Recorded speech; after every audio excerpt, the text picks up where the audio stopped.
បាទថ្ងៃនេះធ្វើបាន2 ម៉ូតតែប្រវែងវាប្រហែលគ្នាហើយកម្លាំងក៏ដូចគ្នាដែរបាទតែវាខុសតែមួយកស៊ូ8ខ្សែមួយកស៊ូ2ខ្សែបាទដោយចង់ទាក់ទងខ្ញុំតាមលេខទូរស័ព្ទហ្នឹងបាទហើយនឹង Telegram លេខវាដូចគ្នាបាទ ABA AC ដែរអត់មានទេបាទហើយមួយនេះស្វាយឈើនោះឈើទេបាទនោះឈើបាញ់ថ្នាំនេះឈើស៊ីនរបស់វាបាទមានឡាយមកខ្លះវាប្រើវាមហាស្រួលបាទនេះយើងចិននឹងជើងបាទយើងចុចអានេះមកយើងរូតមកក្រោយដាក់គ្រឿបវាប្រភេទគ្រឿប8លីគោដៅ10 20 30ម៉ែត្រចុះក្រោមបាទអាមួយនោះគឺលឺវាចុចអាពើលឿងហ្នឹងបាទឲ្យហូតមកក្រោយបាទហ្នឹងរបៀបប្រើវាគ្មានអីពិបាកទេបាទតែរឿងត្រង់មិនត្រង់វាស៊ីសងលើស្នាដៃរបស់យើងតែជាមួយខ្ញុំនឹងតេស្តម្ដងមួយឲ្យមើលហើយអានប្រភេទដែកល្អបាទវាមិនច្រេះមិនអីទេបាទធានាឲ្យធានាគុណភាពកាយវាសេរីកាយទន់បាទ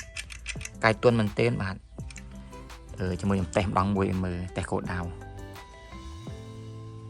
បាទឥឡូវយកអាស្វាយឈើនេះយកមកតេស្តចម្ងាយប្រហែល10 ម៉ែត្រតិចតួចបាទ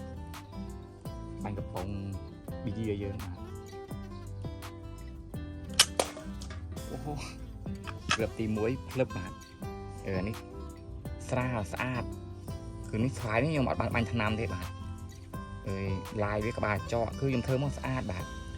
កាយទៅនេះអាកាយទន់បាទហើយរឿងត្រង់វាស៊ីថងលើថ្នាដៃរបស់យើងបាទ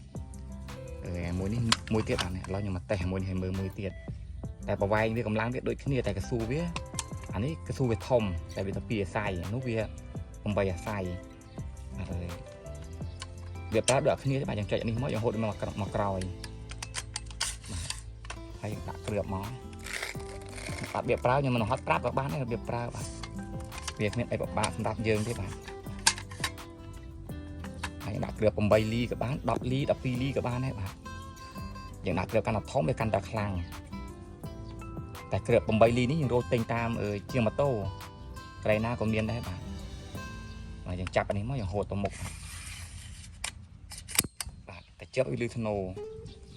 នៅកំប៉ុងមួយទៀតបាទ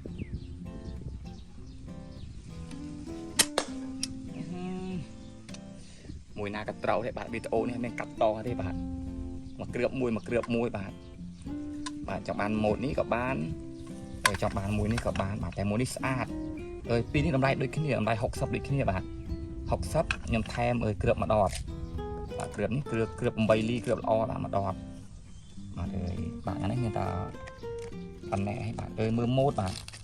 ម៉ូតមានច្រើនតែខ្ញុំធ្វើម្ដងមួយម៉ូត2ម៉ូតបាទជាមួយខ្ញុំនឹងផុសម៉ូតឲ្យមើលតាមក្រោយទៀតបាទខ្ញុំសោះអានផុសរូបភាពតែស្អាតខ្ញុំស្រឡាញ់មួយនេះវាស្អាតបាទវាខ្លីបើយើងដោះស្វាយវាចេញវាខ្លីតែកម្លាំងវាខ្លាំង